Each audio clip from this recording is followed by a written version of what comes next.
one thing that I'll even tell clients or friends that ask me a similar question about this is, they say, boy, it just seems so risky to go on your own, to be an entrepreneur. And, there's so much risk involved. And that could be true on one hand, but I say, you know what? It's also kind of risky to stay in a job that maybe you don't love. And really, at the end of the day, your employer calls the shots.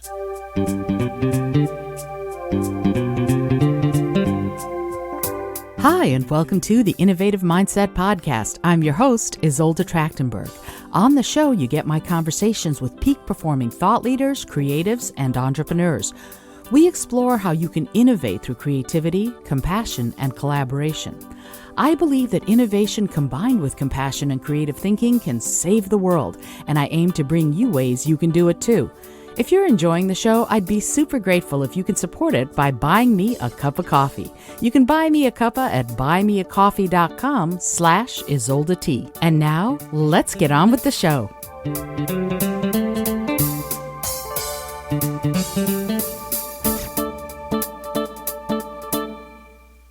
Hey there, and welcome to the Innovative Mindset Podcast. I'm your host, Isolde Trachtenberg. I am so happy that you're here, and I'm really honored and happy to have this gentleman here on the show today. And there are myriad reasons, one of which is we've both been students in the same classes. So you're going to hear us probably giggle about certain things. Mike Kim, Lauren Davis, if you're listening, you know we're talking about you.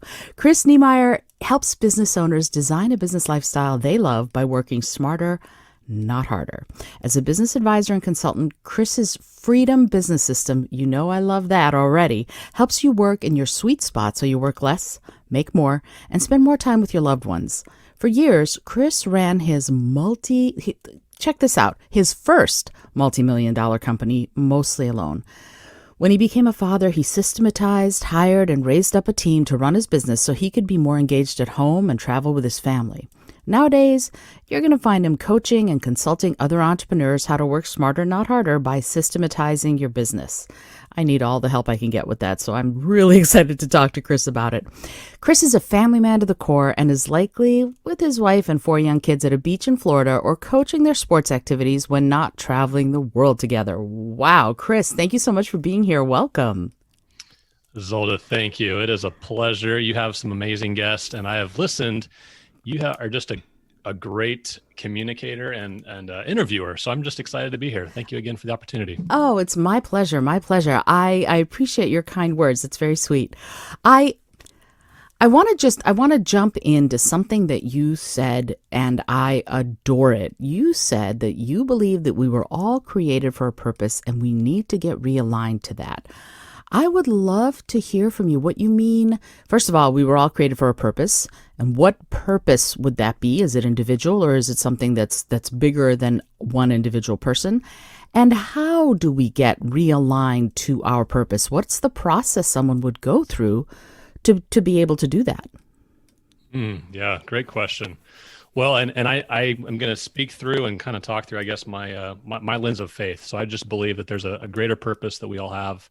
And so I think that regardless of your belief system or whatever, we're here for a reason. And there's those kind of 3 existential questions that I like to talk about of like, who am I? Why am I here? And where am I going? And I think sitting with those questions actually frequently, whether that's on an annual basis, if you're kind of a planner and it's like, okay, turn of the calendar year is about to happen. What have I learned this year? What am I good at? What am I interested in? And how can I apply that toward a purpose here on this earth to serve others? So I've just been able to take action on that over the years. And let me tell you, and we can talk about a story about this, but it's not always been pretty. And I've misaligned in seasons too, and had to kind of get back into that. So I'm a huge fan of just finding your purpose and living that out. I'm taking all that in for a second. It's so interesting to hear you say that you're a fan of finding your purpose and living it out, because I know that there are a lot of people out there who they live their lives, they do their work, and they perhaps watch Jeopardy. And this is not insulting Jeopardy, right? I love Jeopardy, but the point is that it sounds to me like you're talking something that that is a calling that's bigger than the day-to-day stuff of life. And I'm wondering what the process is. What is that you go, is it a dissatisfaction? Like, I don't want to watch Jeopardy tonight. Instead, I want to go out and change the world or whatever. What happens to someone when they get to that place of either doing that assessment like you do or finding that they're perhaps dissatisfied with their status quo and want to change it? What would you expect someone to be going through at that moment? Well, I guess if I may, then let me just share a personal experience. Sure. There's probably you listeners here and others that have these kind of stories. And sometimes, frankly, we don't want to talk about them, but I've just been okay to be more open about it. So my first career back in my early 20s of all things was in the political world. Oh, wow. Which is frankly, in our political climate, embarrassing to say these days. But at an early age, I got thrown into leading the largest political action committee in Southern California. And so I was around all these, movers and shakers and big business people and had access to, congressmen and all this stuff as an early, 20 something. It was a fascinating experience. And I learned a little bit about that whole world for a few years there, but it was also never ending. It was one of those, if you remember the BlackBerry, right? We're 24/7 connected to the BlackBerry. Oh, yes. It'd be iPhone today, but these are early years. So it was just this kind of frenetic pace. We were identifying candidates to run for office, fundraising for them, doing some lobbying. It was a never-ending cycle. And I just remember this particular evening, and it's just one that you'll never forget, right? Is I'm just considering just the pace of life. By the way, we got married early on as a couple, and so my wife had gone back to school and we were just living this fast-paced life. And there was this particular evening where I'm just driving home. This is from downtown San Diego. City skyline is in the background in my rearview mirror. And I'm driving up North San Diego, right near the Miramar Air Force Base. There's these fighter jets and all these, brave pilots going by. It's where they filmed part of Top Gun, right? And I'm just thinking about, man, what it must be like to be one of them. And their bravery and no limits and all this stuff. And I'm reflecting on I'm feeling kind of boxed in and running ragged, and just, am I doing what I'm supposed to be doing? And a song comes on the radio. I'm listening to the radio. A song comes on the radio. And it's by a band called Switchfoot. And its lyrics start singing out over the radio. It says, "This is your life. Are you who you want to be? This is your life. Is it everything you dreamed that it would be?" And, I don't know how God speaks to people, but sometimes maybe it's in different ways. He's spoken through donkeys before. To me, he was speaking through the radio that day. All right. And I just remember pondering those words and then starting to just literally cry out saying, this is not the life I meant to live. This is not in alignment with who I am and my values. I found myself, compromising in certain situations in that political world. And I literally had to pull over to the side of the road because I had to wipe the tears from my eyes because I couldn't see. And it was that evening when I waited for my wife to get home that I said, honey, things have got to change. We've got to get back to, I have misaligned my life, and let's get back to what we're supposed to do and who we are. And literally that night, Isolde, this is when we started this kind of process. On the back of a napkin, we started listing out the things. What are we interested in? What do we study? What are we, decent, good at? Where do we want to go? What just motivates us and fuels us? And that was the start of my first kind of entrepreneurial journey. Again, just realigning. So I think there's people that have those stories where they either hit rock bottom or they realize, I've watched too many Jeopardies in your example. I need to get off the couch and do something. Yeah, it is interesting that what you just said, that you went, okay, what am I good at? What do I love? What are the things that bring me joy? And it took a huge amount of self-awareness, I think, to be able to do that you realized something had to change, but then you had that, okay, let me step back and figure out what that is. And so when you did that, when you were in that space and you and your wife, and it's wonderful that she was there with you, that she supported these changes that you wanted to make. what was the next step? How did you go from I work in politics and I'm not happy to the Chris I'm talking to today who is seems to be super happy and you're doing your own entrepreneurial journey all the way to today. How did that happen? Yeah, so literally taking that first list that we created, alongside that list, we had a values list and kind of what we anticipated for the next 5 years of our life as well. So really kind of vision casting too. And going from a young married couple to, hey, we want to have kids. And if we want to have kids and raise these kids intentionally and well, what's that going to look like? And what is our time availability with them? So we outlined, I want to have a business that if she chooses to, she can stay home and raise the kids. And so I began literally that next week approaching some of my mentors and saying, hey, I'm making a pretty big decision here, but I'm going to leave this political world. And what are your thoughts? And a few of them in the same week gave very similar recommendations. And they said, Chris, you're the kind of guy that you need to own and operate your own company. You need to find out what it is you're passionate about, what it is you're good at. So taking that list that we did and something bubbled to the top at that point in our lives. This is back in 2006. And my wife had worked for travel companies in the past, so she was engaged with that. We love to travel. We also had background in missions and kind of giving back to the community and the world. And so missions and travel, we married together and took my business experience and kind of her marketing and that awareness of that area. And that was our first business. It was mission travel. We still own it to this day. Just the travel coordination and all that comes with these amazing trips that people take around the world to make the world a better place, to give back.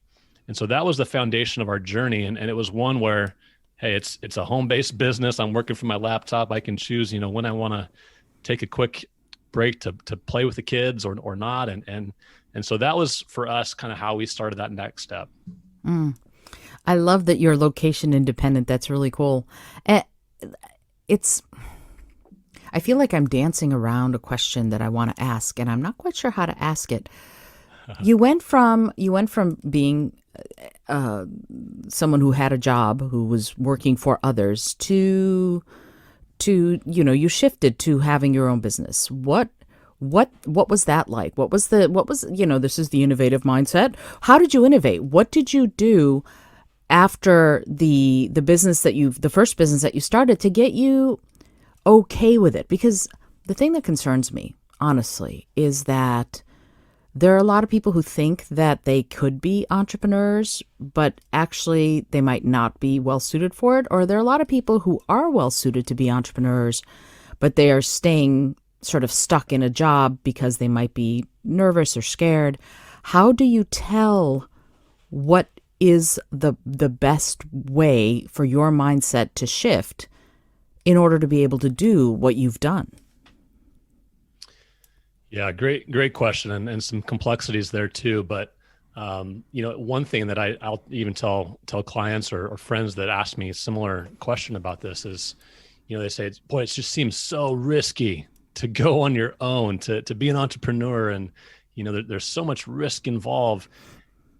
And that could be true on one hand, but I say, you know what? It's also kind of risky to stay in a job that maybe you don't love, and really, at the end of the day, your employer calls the shots. Your employer or your market or your industry is the one that is deciding, will you have a job or not? To me, that's risky because you don't have control. You don't have the power to make and pivot when an industry shifts or something happens. As an entrepreneur, we have that ability and that maneuverability to tick and tack and zig and zag, right? And so I think there's that awareness that it's like, well, I feel comfortable and safe in this job, but am I really? And I think that's a big step to just have some people understand is entrepreneurship, while it might sound risky, for me, it's pretty exhilarating because you have quite a bit of control over how things go. And I think that's a big mindset shift that people need to take. There's something so fascinating about that. I don't know if you know who Tom Peters is. He's an author. He wrote in Search of Excellence. He's sort of a leadership guru. One of the things that he says is that the leader's job is to support the people they're leading so that they can shine. And so if you're an entrepreneur and you're the owner of the business, how do you reconcile this notion that you just stated about you have a lot of control to,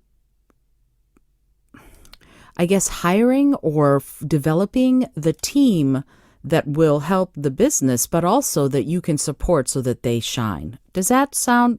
I hope that question makes any sort of sense, because it's a complicated one. Yeah, no, it is, and there's a lot to unpack there. I think,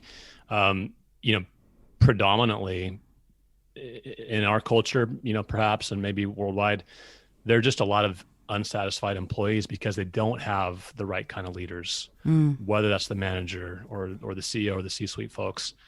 A lot of people they're just punching a clock, and so they're not in satisfaction or alignment with their job. But there are those great exceptions of leaders who say, let's make sure that everyone here feels they've got a purpose, they've got a role. Starting as an entrepreneur, especially as a solopreneur to start with, like a lot of us, we're the ones wearing all those hats, right? We're the salesperson, we're the founder, we're the chief marketing officer, we're the finance bookkeeper, we're janitor, whatever it is. And as I explained to my coaching clients, a lot of those hats are uncomfortable. A lot of those hats, frankly, don't fit because you're supposed to be wearing maybe one, maybe two hats, roles in general. And there's other great people that fit those other roles with their own abilities and skill sets. And so it's your job as the leader, as the entrepreneur, to bring in those right people. And I got to that point, years after mission travel, when I was that solopreneur who was busy doing it all, and then realized, like, you know what, in order to really scale this and keep my sanity, frankly, I needed to hire the right people who were gifted, talented, and motivated in those areas. So does that help answer that question a bit? It does. It's just, I follow Gary Vaynerchuk, I follow Tim Ferriss, and the things that they say are very similar to what you just said, that you have to hire the right people. And Gary Vaynerchuk goes so far as to say, hire fast and fire fast, right? So that if it's not the right person, then no harm, no foul. You've had your 90 days, you're out. And that sounds kind of harsh, but that's kind of, it looks like what he does or what he used to do. I don't know if that's what he does still with VaynerMedia. So what is your thought on that notion? How do you find the right people so that you can eventually sort of delegate and systematize your business so that you can play to your strengths? Yeah, I mean, there's a lot of common answers there in terms of making sure that there's an alignment with various tests or assessments or programs that, to kind of screen and vet employees. And I think those are good. And I use a lot of those, everything from Myers-Briggs and DISCs and all those kind of assessments that we probably hear about in the workforce. But then, I have a lot of things in the interview process too, where it's like, tell me what you would do in this situation, and just give them a lot of like these open-ended questions to really kind of understand their mindset, who they are, who they're coming from. They're joining you in a different culture too. And so you need to make sure that the culture is a good fit.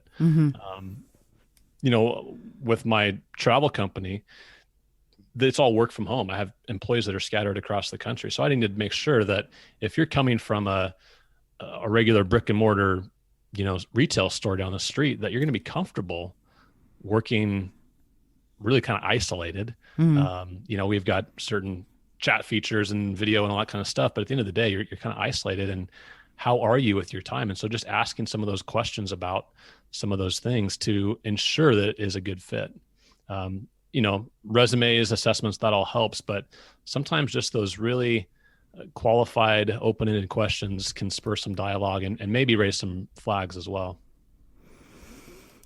Yeah, I can imagine that notion of sort of disseminating, figuring out who is right for a role and who might not be right would Yeah. be would be it is important. And it's also, it seems to me that your sort of perspective, and correct me if I'm wrong because I'm just sort of putting words in your mouth, but your perspective seems to be that you can't do it all and you shouldn't do it all, right? Mm. In building or running your business. So if that's the case, if you can't do it all, how do you get to that mindset shift? We're going to be talking about shifts a lot, I guess. How do you get to that mindset shift that makes you go, okay, for me personally, I'm just accounting. I want to run away screaming every time I have to do it. So if that's the case, how do I, as the I'll be the test subject here. How do I do that? How do I let go of the need to do it all? A, and how do I assess someone in something I'm not good at? Like if I were to hire an accountant and I'm not good at it, how do you know as a leader? How do you know if you're not good at the thing that you're trying to hire for? What do you need to do in order to make sure that you will find the right people? Yeah, great question. So from a mindset perspective, I think it's just understanding too that, again, back to that hat analogy of all that you're having to do and all the hats you're wearing in your business, understanding and recognizing I don't have to wear them all. In fact, I shouldn't wear them Mm-hmm. all.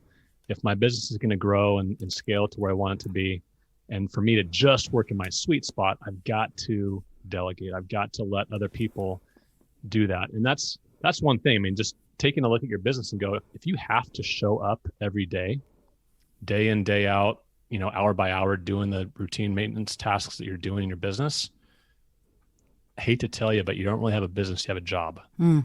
And you've got multiple jobs, right? Many hats, right? Many hats. Yes. And so you've got to understand that, if I want to make this a business, things need to change. And gosh, if we have time, and another story that was really foundational for my business to pivot and to shift in a big way was that realization. Because I mentioned, we started our business without kids, and then now we have 4. Well, I remember when we got pregnant, right? My wife and we were still in the business, and she was like, "Okay, I'm pregnant. I'm having this baby. This business is your baby now." So I'm running it, And I just remember being so excited to be a dad for the first time. We'd waited several years to have kids, and just eager to meet him, to bond with him. And so when that first baby came, I mean, I was pretty darn involved. I mean, really to like the point of like, eye roll here, because it was like, the baby would get up in the middle of the night and cry and need to be fed. And I'm like, flipping the light on, honey, I'll get him from the crib and I'll bring him to you and I'll rub your back and we'll fight over who gets to do the diapers and, all that stuff. And I really felt a close bond, with him at that time. Well, fast forward a couple of years later. Okay, our business had grown substantially. We had scaled a bit more, but I was still really wearing too many hats. I was doing too many of those roles. Bookkeeping, like you just said, I was still doing some bookkeeping at the time. Right. And just kind of going, oh my gosh, if I'm not at my desk or on the phone, like business isn't getting done. Well, son number 2 comes around, and I'm just busy, and I need the sleep. And so, maybe I was maybe useful the first few nights or week, but it quickly turned into, eyes are closed in the middle of the night. Honey, the baby's crying. Can you go get him? I'm gonna roll over and go back to bed. Well, something happened, and it's rocked us to the core. 2 months into his birth, and I'm not feeling the bond with him because I'm not around him and doing all this stuff. My brother and sister-in-law were coming down to spend the weekend and get to meet Noah for the first time. And we're waiting up by the fire for them, and they call in and say, "Hey, you know what? We're going to be late. Just go to bed, and we'll catch up with you guys in the morning when we get there." And so we threw a few extra logs on the fire, head upstairs, put Noah down in his crib, and go to sleep. Well, in the middle of the night, about 1:00 in the morning, we get this loud knock on our bedroom door. And seconds later, my brother bursts in the door and says, "Chris, your house is on fire. Get out." And, we're just bewildered. I'm not sure what's going on. And my sister-in-law comes in, grabs Noah out of his crib, meeting him for the first time. And we throw on some blankets and jackets and rush out of the house. And sure enough, our roof was on fire. And, we call the fire department. They were able to come pretty quickly and extinguish the fire. Well, the next morning when I go back to the house to meet the fire chief and our insurance adjuster. And as he brings us in the house and starts assessing the damage and talking about what they've discovered, we begin walking upstairs. And I'm getting goosebumps now, but just, I'll never forget that feeling of when he flung the door open and he's talking and we look up and there's a big gaping hole in the ceiling and you can see right to the sky. And as he's talking, I look down and right down there is our son's crib that was crushed and with charcoal. And he's describing that this is the first place that the structure fell. Wow. And I just remember being cut to the core and going, I almost lost my son, who I didn't even feel a great bond with at that time. And I remember driving back to the hotel we were staying and just processing all that and realizing, Chris, some things have to change in your business. You just have a job and multiple jobs. And so you've got to get the right people to come in and help you out. And that was a really pivotal time for us to make some big adjustments, make some big hires. And I remember going into that hotel room and my wife didn't know any of this at the time. I had to tell her all about that circumstance later.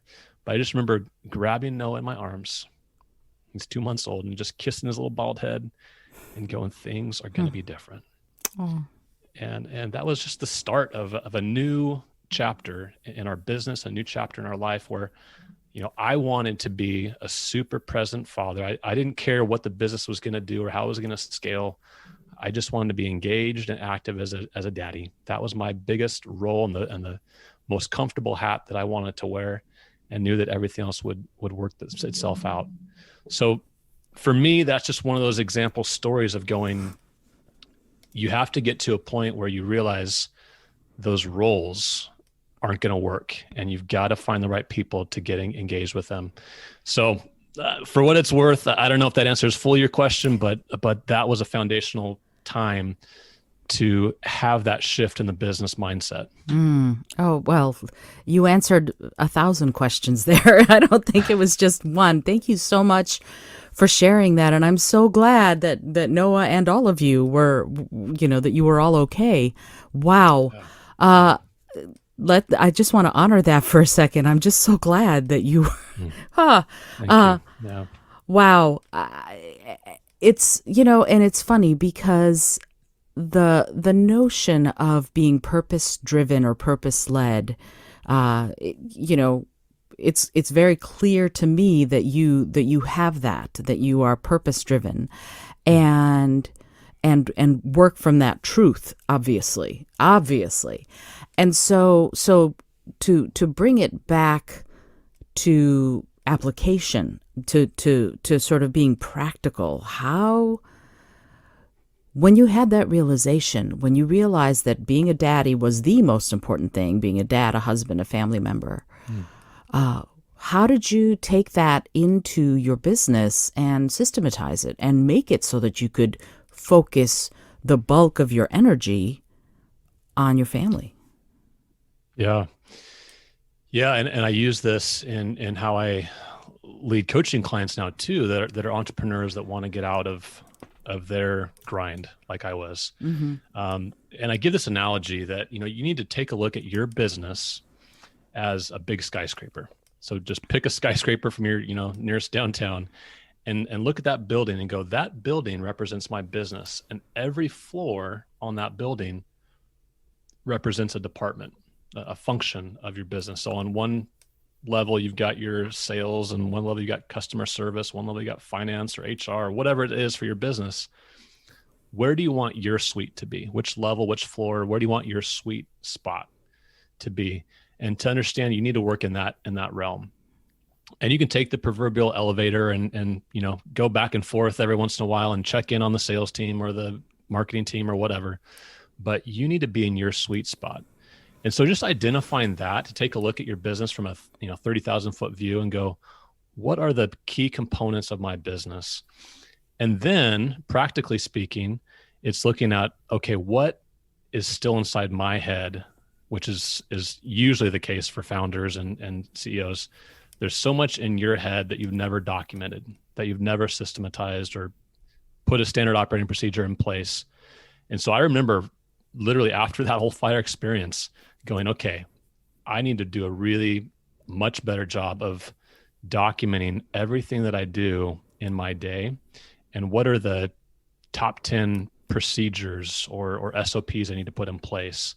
So literally that's what I did. I mean, for those next few weeks, I'm logging time I'm taking on calls or emails or bookkeeping, getting back to that, all those things where I'm like, you know what, I need to start training people and considering if I want to get a higher director of operations, or if I want to hire a director of sales, what is it that I'm doing now that I can document and explain to them, and then they can add even more from there. So that's just a very practical thing that anyone can do in terms of documenting their time and how they're spending it, and then getting the systems in place for them. Yeah, I use something called Toggle Track, which allows me to document exactly what I'm working on, because otherwise I personally, my brain, the way it works, I wouldn't know, I wouldn't remember. So I've just spent 45 minutes on X. that's Yeah. because otherwise I the way my brain works. So how do we do that? If I'm an entrepreneur and if I want to do this systematization, wow, that's a long word. If I want to systematize, again, I'm not good at it. My brain doesn't work that way, or whatever it is. Do you have any guidance, any materials, anything that you would be willing to share, that someone would go, oh, yeah, I need to know X in order to be able to do Y? Is there anything that you can recommend? Any books that you've read, anything like that you would be willing to share? Yeah, let me think about the book's perspective. But one of the things that we instead of just logging and documenting stuff too is really understanding what are the resources that you need in terms of software or hardware, whatever your business might look like. What checklists do you need in your business to show someone and document kind of the process and procedures that you go through. Like I had to develop call scripts. I had a very certain way of doing things with certain prospective clients or in the process, right, of a sale. And so just what are some of the scripts or the email templates, right? We developed a whole library of email templates because we realized if you're sending the same kind of email more than twice, just put it as a template or as a canned response. Right. So things like that, process flows are good. I use a lot of tools like Loom is an example of a video recording and messaging where you can document what you're doing in terms of screen flow. So if I'm trying to just describe to an employee, hey, here's how I do this, or even to a VA, I use this a lot now with virtual assistants. If I'm going to give a project, I'll start that out and just hit record on my screen, talk into the mic, process what I'm doing in my own mind out loud to them, and then take it from there. So those are just little tips and tricks to use. I love that. I love that notion of here's exactly what you would do. And it would be something that relates to other types of professional services and businesses and nonprofits and all of that. It sounds like these are universally applicable. Is that the case, do you think? Or do you think that there are some things in the sort of more for-profit realm that would not relate well to the nonprofit realm? No, I think they would. I mean, any business, profit or nonprofit, has certain functions, right? They have certain processes, a way of doing things. I think really, if you peel back the onion, a system or systemization or whatever that mouthful is, it's really just a way of doing things. And anyone, whether you're a child, a parent, a CEO, you have a way of doing things.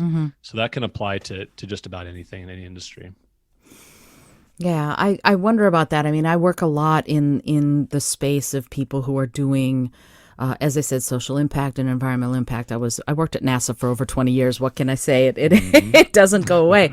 And so if that's the case, like someone like me or someone who's, working for an animal shelter and all of that, are there ways, do you think, for them to systematize as well to make it so that, for example, they could do more rescues or things like that? Or again, do you think that something that's very nonprofit, that's very almost volunteer driven, would be able to do that? And how do you handle, if you're working on this, how do you handle people who are VAs? How do you handle people who are volunteers? How does that work? If you know. Yeah, no, I think you do. I mean, whether you're NASA or whomever you're working for, right?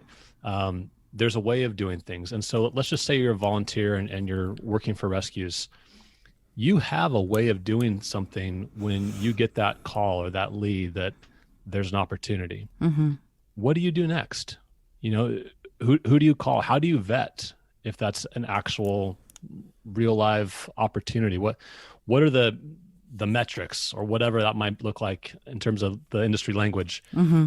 that's in place for you to say, I've got to make this call or do this or do that.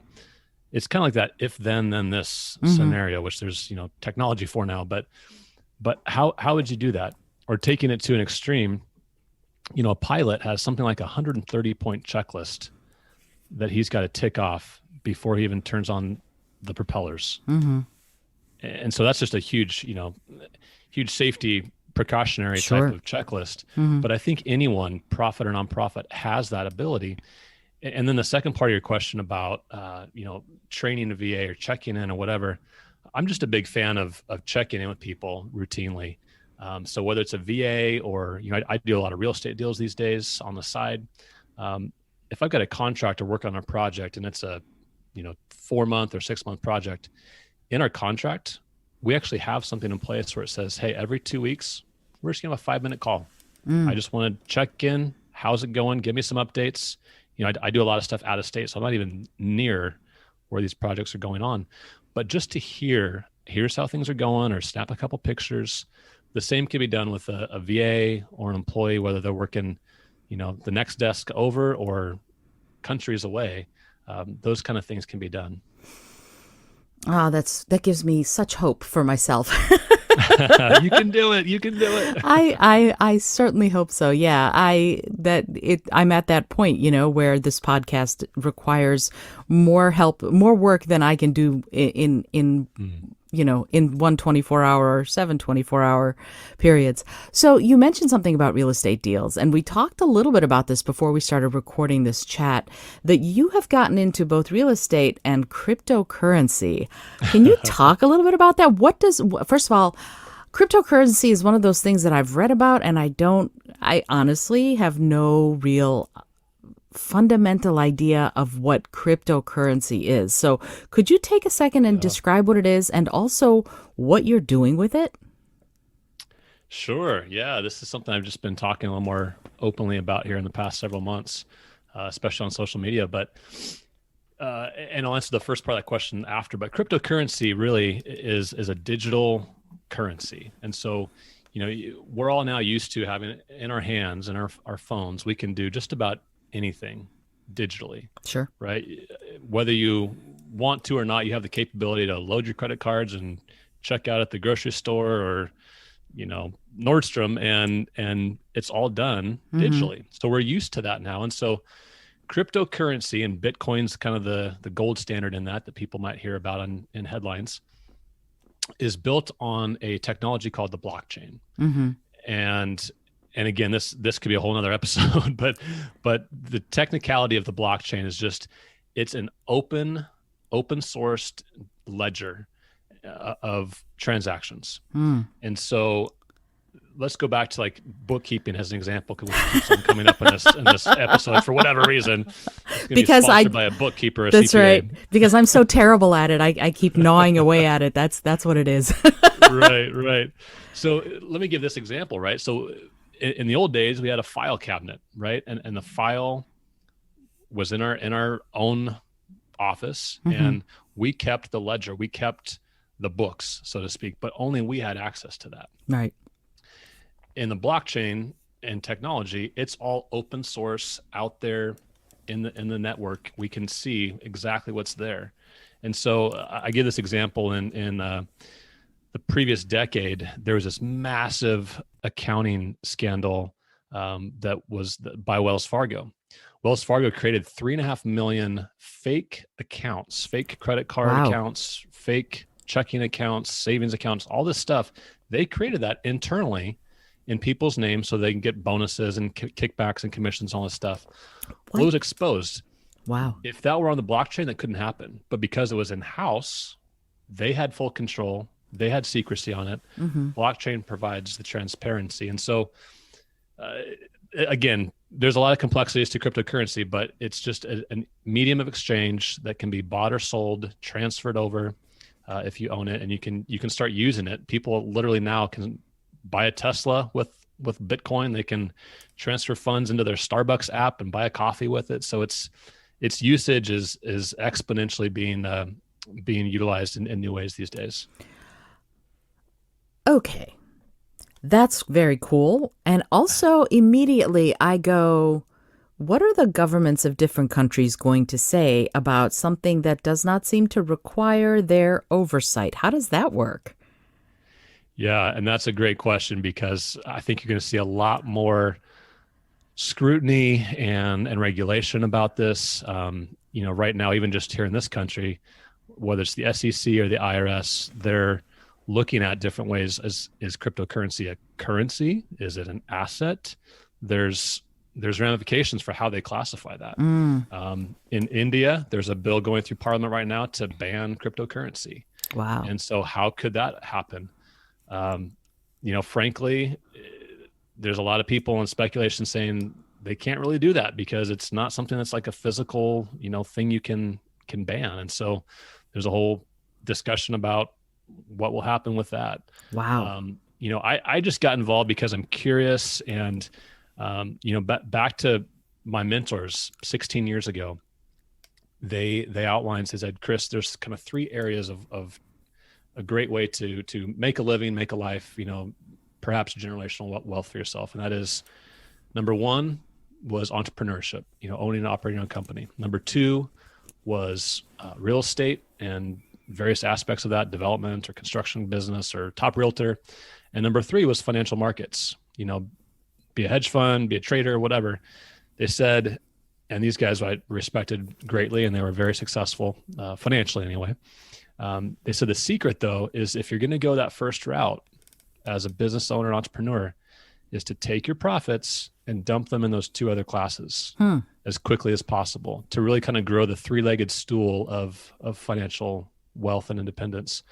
And so I've just followed that advice over the years and become more focused on that recently, in terms of just building up a real estate portfolio of rental properties, and then crypto I just sort of dabble in and have fun with and trade and invest or speculate in, because I like the technology behind it.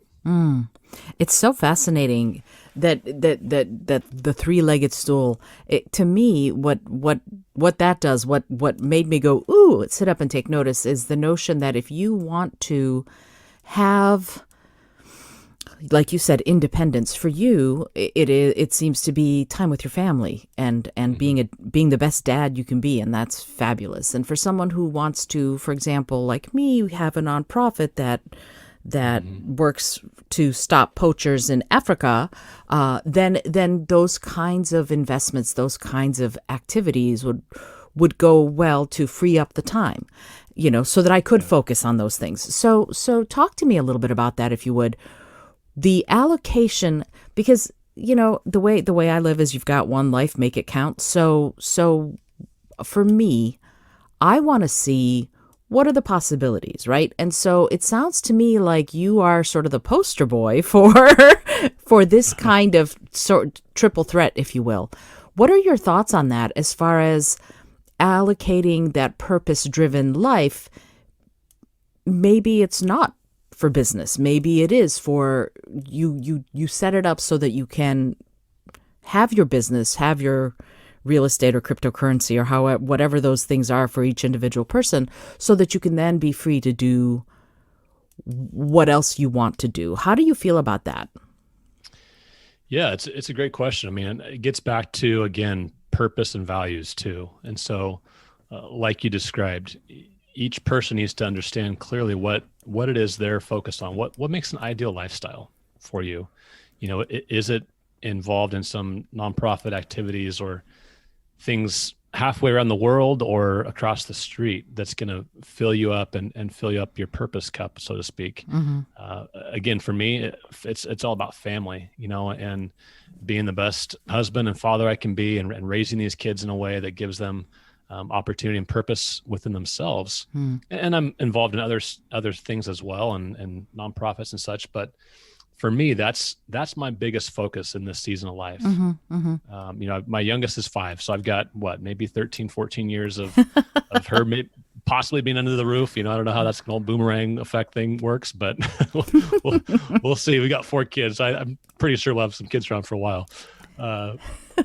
But I think that is my focus, right? And so if that is the focus, and I've been blessed to have some of these business ventures and just taking some of those profits to reinvest, the allocation question then becomes, what's your risk tolerance? What's your, asymmetric risk? So for me, and this gets a little more into the weeds too, but cryptocurrency, for example, is very volatile. And so the risk reward can be pretty high, but there's some major price fluctuations and swings. And so you're not going to bet the farm. You're not going to put your entire, investment portfolio into something like that. But if you put 2%, 5%, 10%, let's say, and that has the potential to go up 10x or 50x or these crazy values that some people have realized the last couple of years, that can do something pretty substantial for your own portfolio and net worth. And so you have to kind of look at that and evaluate that from a real estate perspective. There's multiple ways to be involved in that, whether you want to be a bit more active like me and finding deals and vetting them and putting offers in or buying cash or whatever. But there's also great, REITs, real estate investment trusts, that you can buy from the stock market. And so that's just a question of your own allocation and risk tolerance, I think is the best answer there. It's a valuable answer, because a lot of people think they should be involved in things like this, but maybe they're not well suited for it. That's not their temperament. To me, that this whole notion of cryptocurrency and they say playing the stock market. It's not playing. It can be actually quite intense, and yet. And yet, the way, for example, I live with all of this is don't invest anything you can't afford to lose 100% of, right? So, Yes. So that seems to be, I'm very low. I'm risk averse, I guess. And yet, the thing is that within that, when we're talking about this notion of, it comes back, I guess, to self-awareness when we're talking about, what are you prepared to lose and how much are you prepared to risk? And it sounds to me like that goes for everybody, whether or not you're working a job or whether or not you're an entrepreneur, business owner, etc. You have to know that about yourself. You have to know, what are you prepared to lose and what are you prepared to risk? And so what do you think? How would someone figure that out? What they're prepared to lose and risk? Boy, that's a complex, probably personal situation for most people, but I guess it boils down to, like you said, do you feel like you can just lose it all and be comfortable with that, or do you feel like, because there's extremes, right? There's people that would bet the farm and be like, okay, well, I'll go save it again and make it up, and that's fine. There's also those that are like, I'm going to stick this under my mattress because I don't want to lose it. Right. Right. So somewhere on the spectrum we all lie, and so I think just understanding that and taking a look at, let's just say, the whole Wall Street experiment, so to speak, because really, frankly, it's only been less than 100 years that a normal individual can go and buy a stock. Sure. So that whole financial services industry is relatively new, and that's what we get pushed all the time. It's a massive industry, and so, are you comfortable with 7-8% and taking that slow growth approach of it's going to take 40 or 50 years of working or whatever to get to that retirement point? Or are you comfortable maybe taking 5 or 10 or 20% or whatever that might be into these, quote unquote, riskier plays. Again, that's a personal decision. You've got to just sit with and go, how would I feel if this dropped 50% or whatever? Do you need more money in the mattress or do you need more money over here? Right. And absolutely. And it's interesting. I mean, we're not giving financial advice here. And I have to say that because no, I am not qualified. I am the least qualified person to give financial advice for sure. And yet this is something that I think it behooves us to think about because everybody is looking and assessing, especially this year of COVID, where they are and how they're going to proceed. I know a lot of people, a lot of my guests actually have made significant changes because of the time in the pandemic and sort of really being alone with your thoughts, like you said, being kind of isolated and being alone with your thoughts. So I'm wondering, what were the realizations, if you had any, that you had during that time when you were sort of sequestered, if you will? Yeah, I think that whole year for a lot of us, right, probably brought on some awareness of, am I financially secure or safe or whatever? I mean, everyone was losing their job or their company was, frozen for a while or whatever that might be. We all had a lot of fear grip us, and I remember just having to sit with that and go, okay, where are we? Let's just throw everything out there on the table and take a look at that picture. So I think that's something that we can all do and go, okay, what are there changes that need to be made? The savings rate went through the roof there for a while because we were all so like scared and scattered. Oh my gosh, I've been living paycheck to paycheck and, now I need to save up 3 to 6 months like Dave Ramsey says, or whatever the case may be. Which is not bad advice, frankly, right? I'm looking outside and I'm looking at squirrels right now. I mean, they sock away their stuff for the winter because they know right that you need to do that. And so I think there's a bit of that personal introspection to go, where are we? Because data in front of you doesn't lie, whether it's your paycheck or your business or your bank accounts or whatever. And what are you more comfortable with? That's always a good place to start. Yeah. Again, what are you willing to risk and what are you not willing to risk? Absolutely. Chris, I am so grateful that you took the time to chat with me today. I could keep you for another 4 hours and we could, because I have many more questions, but but I know you've got. Oh, thank you so much. Yeah, I know you've got kids to get back to. So I want to respect your time, and so I would love it actually if you wouldn't mind. I have just a couple more questions, but the big one is: would you mind sharing how, if someone goes, that Chris guy, he knows what he's talking about. I wanna go find him on social. Would you mind sharing where someone could find you if they were interested in learning more about what you're doing and how you're doing it? Yeah, absolutely. Well, and thank you again. This is really a pleasure. You're a masterful conversation starter, so an interviewer. So I really appreciate the time. But yeah, you can find me on Instagram at Chris Niemeyer. Maybe put that in the links there. Niemeyer's N-I-E. And Facebook, same. And LinkedIn as well. So I'm pretty active on Instagram and Facebook. And then my website is chrisniemeyer.com. Perfect. And actually, I will put all of this in the show notes, but just so you know, the LinkedIn is actually Niemeyer Chris, and so is Facebook. Yes. It's right. Chris Niemeyer on Instagram, and LinkedIn, it's Niemeyer Chris, Niemeyer Chris. And if you don't know how to spell Chris, I'm sorry. So that's right. Yeah, that one hopefully won't be. I mean, my name is Isolda, and I recently got a piece of snail mail addressed to Izimbra, and I have no idea how they got from Isolda to Izimbra, but I thought that was really amusing. Anyway. So, yeah, it was very strange. So I want to thank you. And I have just one more question. It's a question I ask everybody who comes on the show. And it's a silly question, but I find that it yields some poignant answers. And the question is this: if you had an airplane that could skywrite anything for the whole world to see, what would you say? Hmm. Mine would be live on purpose. Live on purpose. And I love think that would help people understand, or at least to ask themselves, what does that mean? And am I? That's fabulous. I love it. That's so succinct. I love it, love it, love it. Thank you, Chris, once again for being here. I really appreciate it. I'm so grateful. I learned so much just talking with you, and I'm sure if you're listening, you learned a lot from this as well.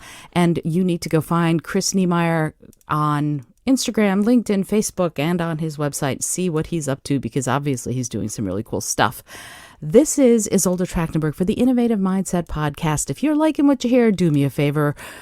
Go to Apple Podcasts, rate and review. Tell me what you're thinking. I'd love to hear about it. Until next time, once again, this is Isolde Trachtenberg reminding you to listen, learn, laugh, and love a whole lot.